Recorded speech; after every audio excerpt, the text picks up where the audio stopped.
Hare Krishna devotees, welcome to Shloka a day. Today's Shloka is Shloka number 67 of chapter 18. Idam te na tapaskaya Idam te na tapaskaya na bhaktaya kadachana na bhaktaya kadachana na cha shushrushrave vachyam na cha shushrushrave vachyam na cha mam yobhyasuyati. na cha mam yobhyasuyati. Word for word meaning, translation and purport by His Divine Grace, Srila A.C. Bhaktivedanta Swami Prabhupada. Srila Prabhupada ki jai. Idam, This te, by you, na never, atapaskaya to one who's not austere, to one who is not austere, never, abhaktaya, abhaktaya to one who's not a devotee, to one who is not a devotee, kadachana, anytime, at any time, never, cha, also, ashushrushrave, ashushrushrave, to one who's not engaged in devotional service, to one who is not engaged in devotional service, vachyam, to be spoken, never, cha, also, mam, toward me, yaha, anyone who, abhyasuyati, is envious. Translation: this confidential knowledge may never be explained to those who are not austere, devoted, or engaged in devotional service, not to one who is envious of me.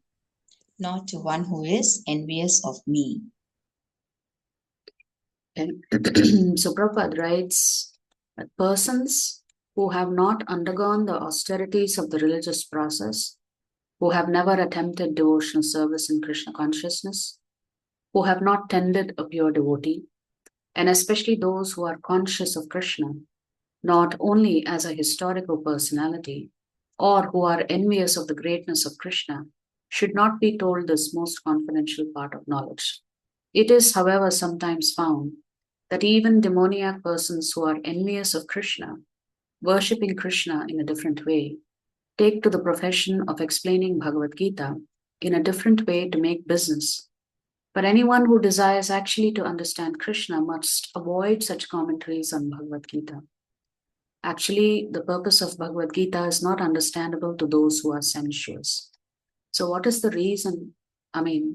Everybody has the right to go back to Krishna.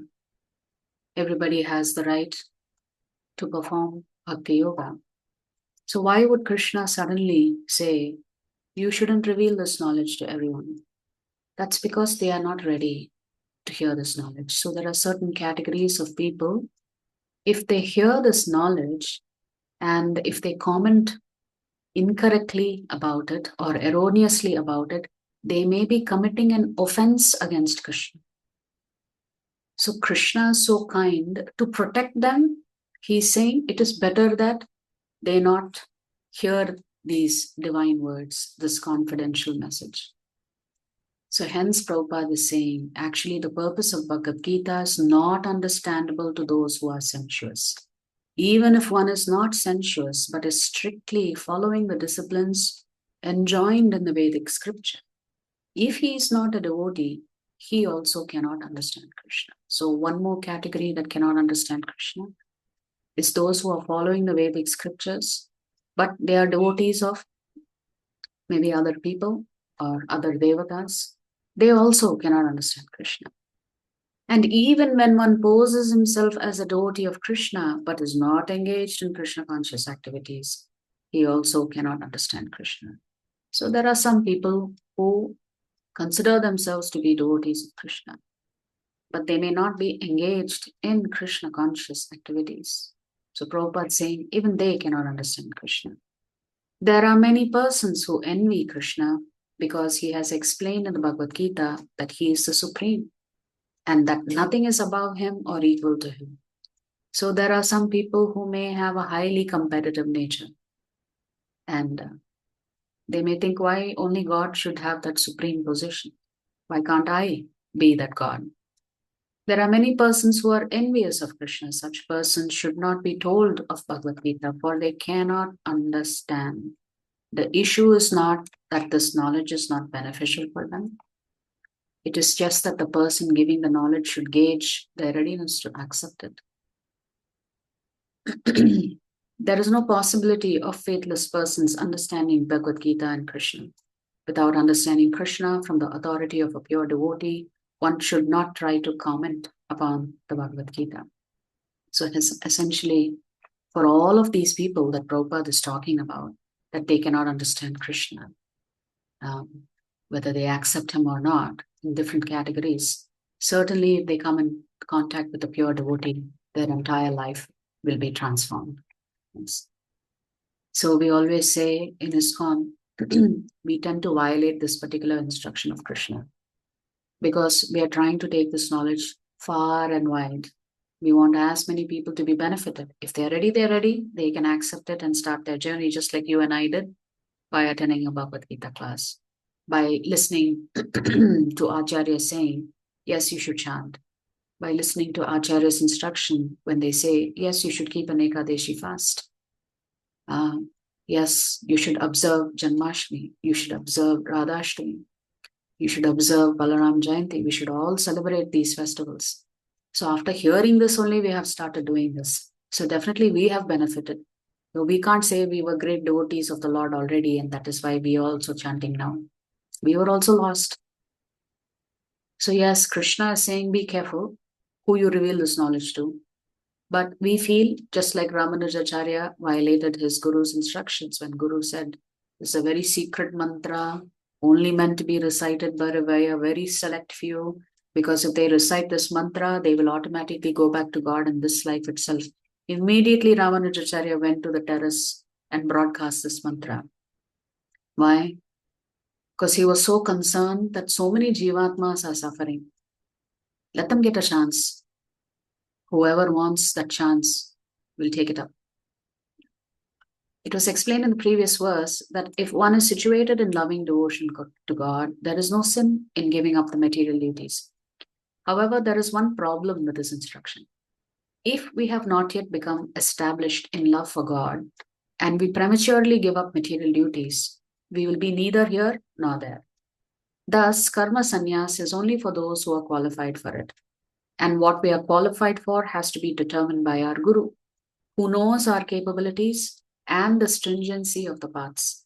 If a student wishes to become a graduate, it will not do to directly go and attend the graduation ceremony. We will have to begin studies sequentially from grade 1.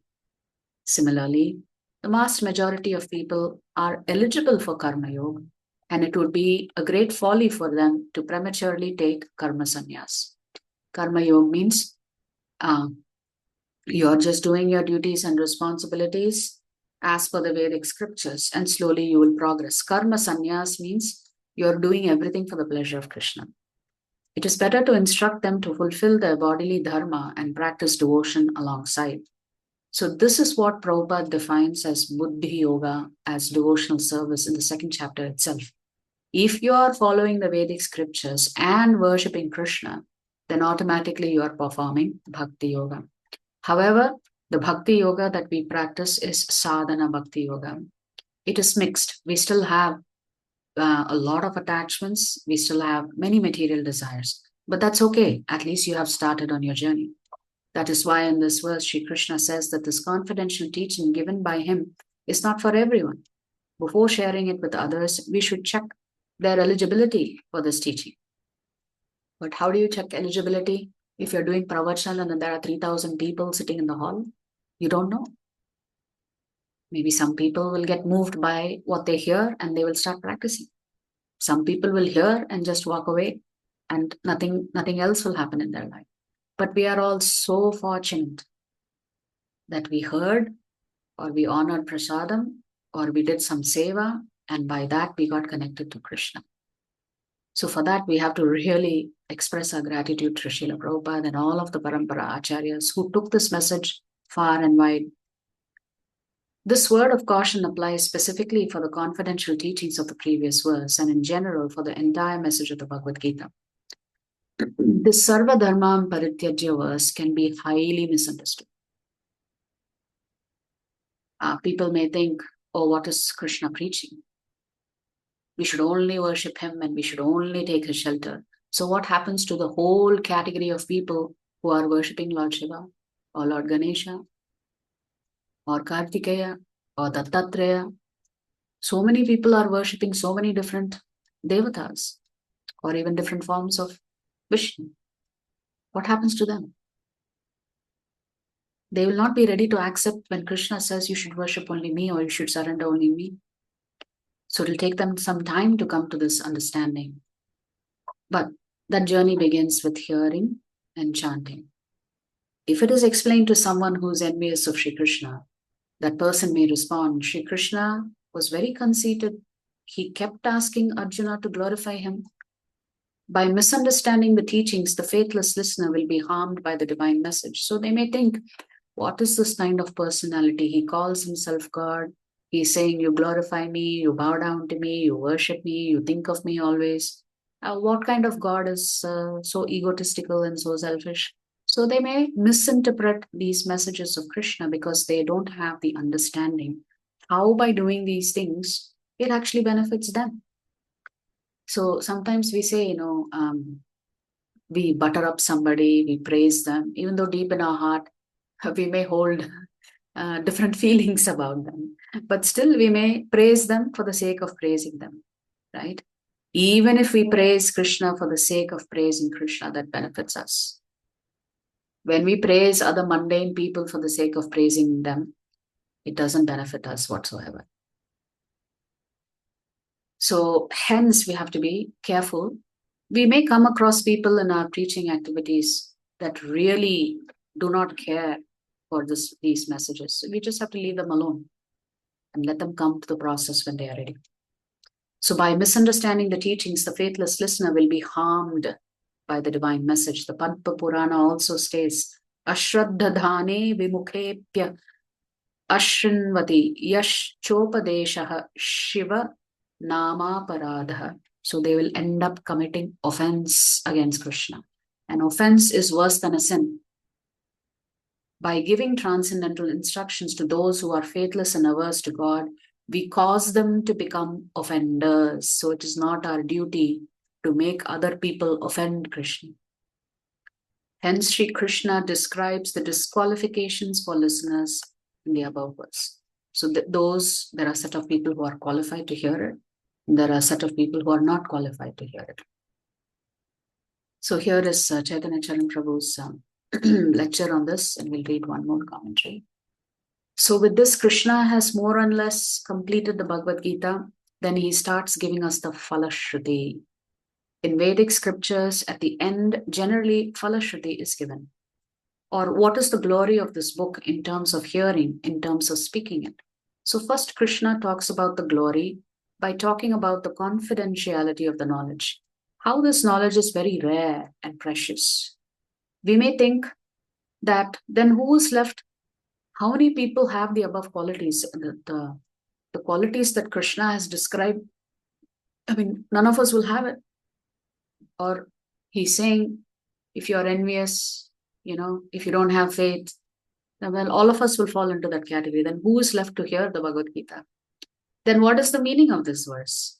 There are multiple meanings of this verse. The first and foremost is Krishna is referring to the most confidential knowledge. In general, people can understand according to their adhikar. That's why we say we don't have the adhikar to challenge Guru. It doesn't mean you can't ask questions and get clarifications. But we don't have adhikar to challenge what the Guru is saying. In 1864, Krishna has told that he is giving the most confidential knowledge. Sarva guhyatamam bhuyaha.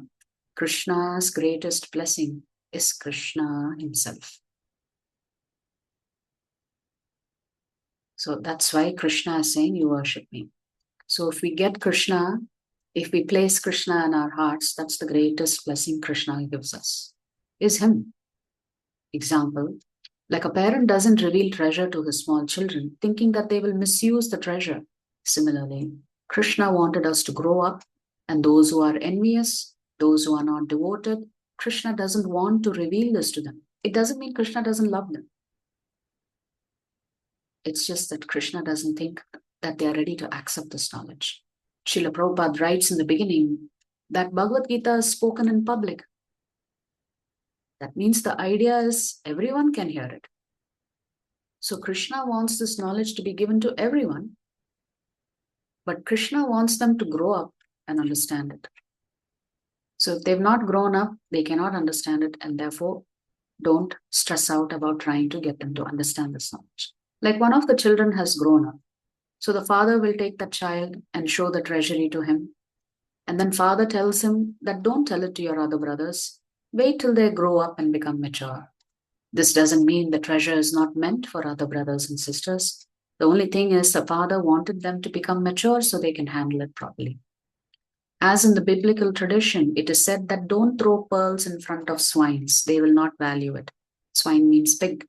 So in the same way, such people will not understand the value of this Krishna's love and this message, and they will reject it. They will not care for it, and they will commit offenses to Krishna. So the purpose is not to hide. The purpose is to encourage people to grow up and then to give them when they have grown up. So idam doesn't mean all the knowledge, karma yoga, atma tattva, etc., can be given to people.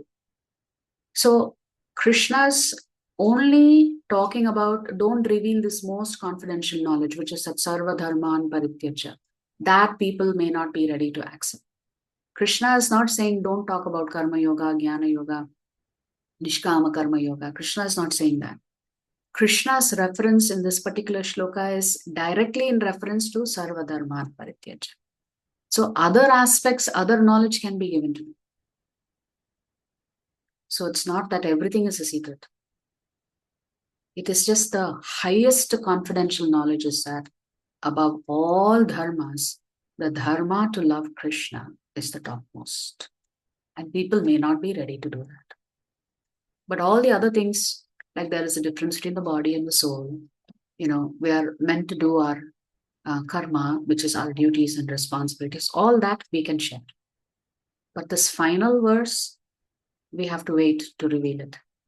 So verses like Sarva Dharman Parityaja should not be told because people will think what Krishna is saying that worship only him. They will think negative about Krishna because Krishna is commanding us, ultimately I am the only shelter. So certain people may not be ready to accept this because they may be worshipping others or they may not be worshipping anyone. Why does Krishna restrict the sharing of his message of love? After Krishna reveals his message of love to Arjuna, he issues a surprising caveat. Caveat means an exception. Don't share this message with the spiritually unevolved.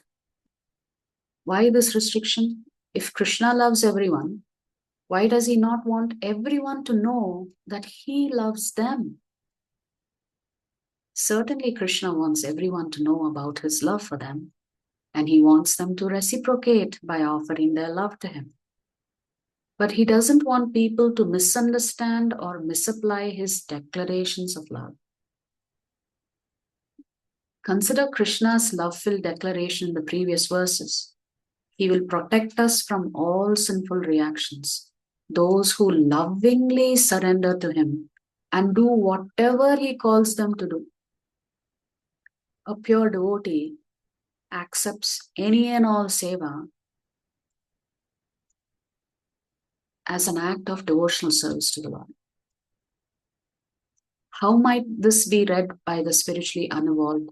That is, by people who are so consumed by material pleasures as to have no understanding of life's spiritual side. leave alone God's spiritual love for everyone. They may misuse it to do wrong things and then claim divine immunity in the name of being surrendered. I met a youngster last week in the temple, and he's a son of a devotee. So he said, from when he was very young, he was very pious. He used to always do some puja, offer obeisances, and so he was quite pious. He would recite shlokas, etc. So as he grew up and became a teenager, he started associating with other teenagers who questioned God, who told him, what you're doing is all bogus. You're just wasting your time. There is just no such thing as God. Just look at the condition of society. There's so much corruption. There is so much distress. How can there be a God? So he started believing them. And he told me, so that is the worst thing I did, is that I spent so much time with them. I accepted what they said. This is the lack of maturity that Krishna is talking about. When you're young, you will accept everything with faith because parents are saying, do this, bow down, worship the Lord. It's very good for you. You will be protected. The Lord will take care of you. But at that critical age, when you're a teenager or if you're in your early 20s and you hang out with a crowd that doesn't believe in God, very soon you will also change your mind.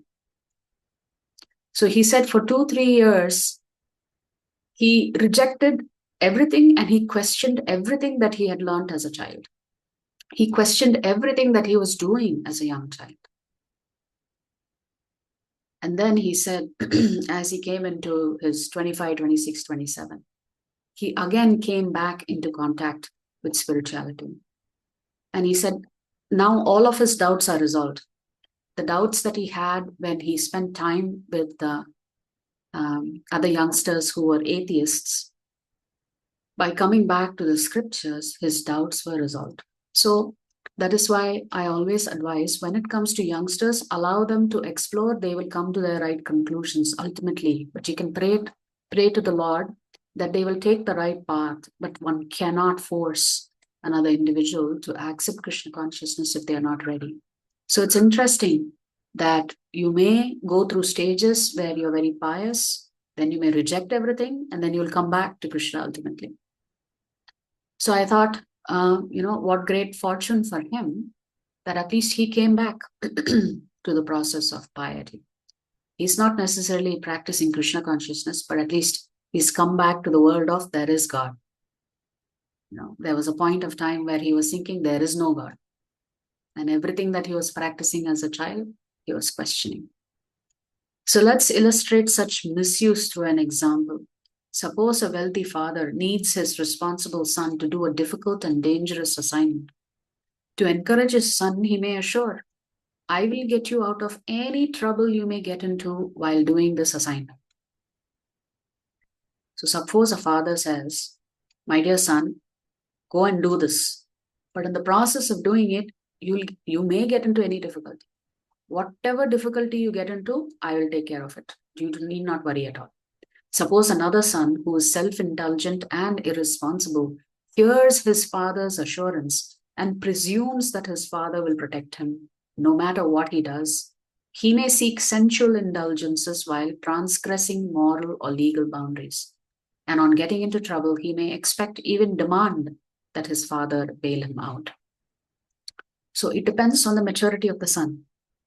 Who should you give money to? Because the father will always know who is a responsible son and who is not that responsible yet, who is mature and who is not mature yet. So parents always take a judgment call on how to manage their children, who to give what to. Just because a parent gives more wealth to one son at the right time, that doesn't mean that the parent does not appreciate or love the other children. They are just waiting for that other child to demonstrate maturity. To prevent such misuse, the father will enjoin his responsible son to not repeat his assurance to his less responsible brothers. This is why Krishna is giving this instruction. For those who are not yet have that maturity or responsibility, They may misuse Krishna's instruction when Krishna says, no matter what you do, you chant my names, you bow down to me, you worship me, I will wipe out your sins. That is what Krishna is telling us. He says, if you think of me always, if you worship me, if you become my devotee, if you offer things to me, or do your dandavats pranams to me, then whatever sins you commit, or you have committed, I will wipe it out. So anybody can misuse this instruction. And that will be such a terrible offense that they will be committing against Krishna. So Krishna cautions against the indiscriminate sharing of his message of love, not because he wants to hide his love from the world, but because he doesn't want his message to be misused. So that is the essence of this particular shloka, where Krishna is saying, this confidential knowledge, the sarva dharman parityajya, must never be explained to those who are not austere or devoted or engaged in devotional service, nor one who is envious of me. Just by reading this, we may think none of us qualify then. None of us qualify to hear this knowledge. Because we are not austere, we don't have that much devotion in our heart. Okay, we are engaged in a little bit of devotional service. We may not understand Krishna's position. So this is a pretty tough shloka to accept even for us. But because of the causeless mercy of acharyas and the Guru and Guru Parampara, still we have benefited from this knowledge.